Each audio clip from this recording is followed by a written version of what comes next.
I don't feel like doing it. I just don't have the motivation to do it. I don't feel like doing it. How many times have we told ourselves this? And when we say this, there are many repercussions of this, many impacts of this feeling.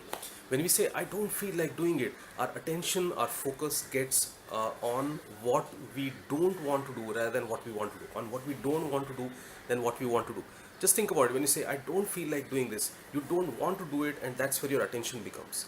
And whatever you pay your attention to, that attention expands. So you're soon thinking about how not to do it rather than how to do it.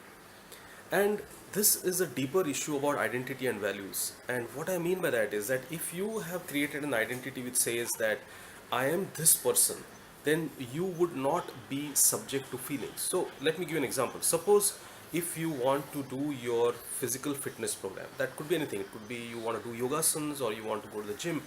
Now, if you are a person who says, I am a person who goes to the gym every day, or I am a person who does asanas every day, or I am a person who does yoga practice every day, then you will, whenever you have this feeling, you will recognize it, but you will say, I am this person and I must do it. And so you'll go out and do that. So that's identity. The other part is values. If you're clear about your values, if your values is that physical fitness is more important than any other thing which is going around my life, so then when you feel this, you will say, oh wait, but my value is my physical fitness is important for me. You will go out and do it. So this is actually a deeper identity and values thing, because when we focus on feelings, we are actually taking our attention away from values. And the most important way to self-regulate these emotions, self-regulate these feelings, is to always bring our attention back to our values and say, what does my value say here? And I want to live my life by my values. But today I want to give you a behavior tip.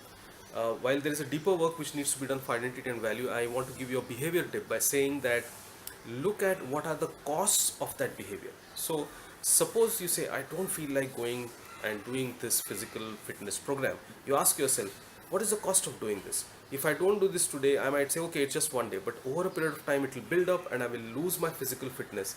And a year's time I look back and say, why did I give up on that?